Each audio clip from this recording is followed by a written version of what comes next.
Hitombo amintsika anie ny fahasoavana sy ny fiadanana amin'ny fahalalana tsara an'Andriamanitra kaitsika sy Jesu Kristy eto amintsika. Amen. Mavaka isika. Velom-pidirananao izay iray eo noho ny amin'ity andro an'io izay azonao indray mizara ny anjara tsara ao anay sy ny fiainona ny teninao izay anjara tsara ao anay dia ampangino ny ferehetra izay tsy avy aminao foka ny teninao ny akoako amponay sy taridalana anay amin'ny tontolo andro ity. Dia amin'ny anaranao Jesosy teny tonga nofo naovana izany vavaka izany. Amen.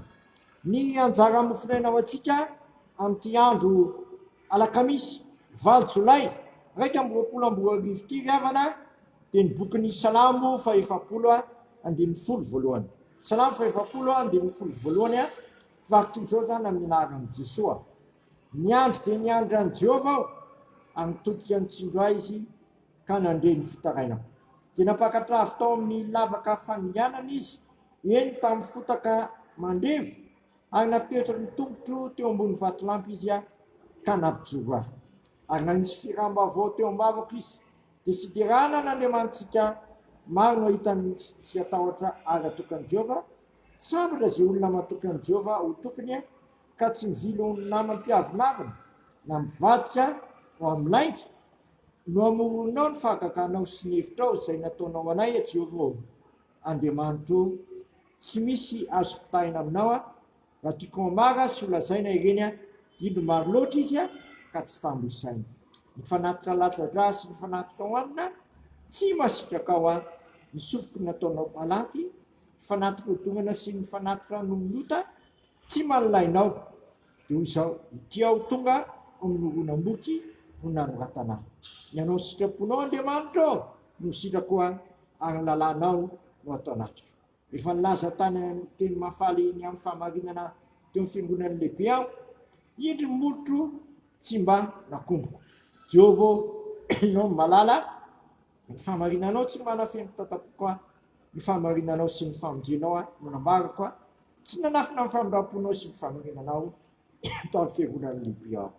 Ray masonao manamasiky fahamarinana ny teninao amin'ny fahamarinana. Amen.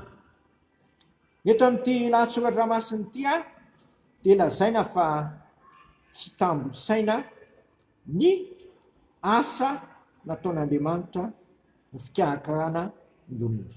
Indro maro loatra ka tsy tambosaina ny nataonao sy nataonao anay satria no amoronao ny fahagaganao sy ny hevitrao nataonao ho anay. Izany no ambaran'ny mpanao salamo rehefa mandinika sy mihevitra ny nataon'Andriamanitra izy.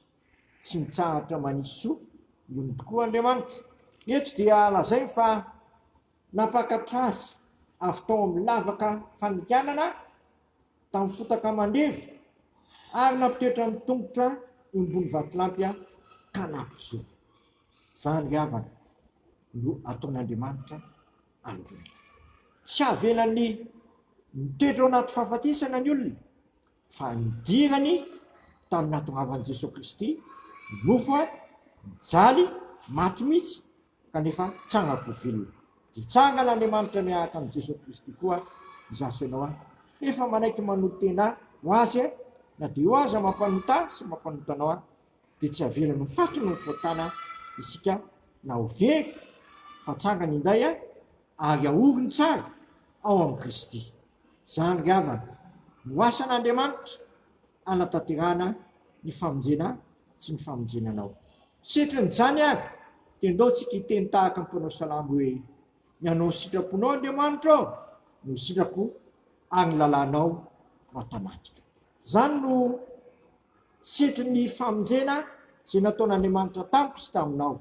Ny fanapahan-kevitra ary ny tena ho an'Andriamanitra manakariva ary tsy tsahatra hisaintsaina hididina ary ny anatanteraka izany amin'ny vonina amin'ny asa tsara rehetra sy hanao ny sitrapon'Andriamanitra amin'ny zavatra rehetra.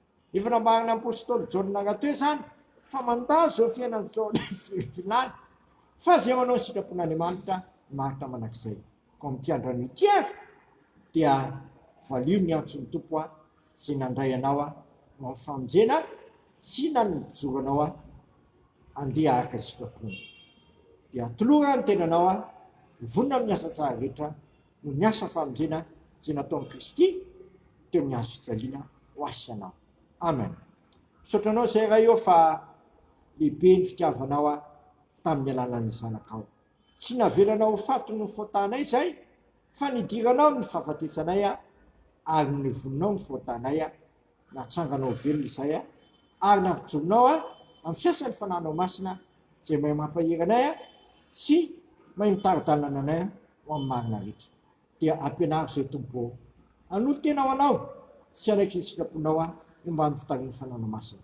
Dia izany tokoa ny fiainanay a amin'ny tontolo andro ity, dia sitrakainay ny ary vavaka hoe rainay zay ny an-danitra, masina ny naranao, ho tonga ny fanjakanao, atao ny sitraponao ity atany tahaka ny an-danitra. Mino an'iny ny alina sazo anay, ary mamela ny elokay tahaka namelanay zay metrika taminay, aza mitondra anay amin'ny fakapanahy, fa manafanay amin'ny ratsy, anao fanjakana sy ny hery, ary voninahitra manakizay. Amen. Itaterahan'ny tompo amintsika ny jotsodrano zay tononona amin'ny anaray zanaka fanamasina izao. Mitanareo ny tompo ka miaranareo, mampamirapiratra ny tavany aminareo ny tompo ka mamindra fo aminareo, manandratra ny tavany aminareo ny tompo ka manome anareo tsy adanana. Voninahitra ny eo an'Andriamanitra rerany amin'ny anaran'ny Ray sy ny Zanaka ary ny fanahy masina. Amen.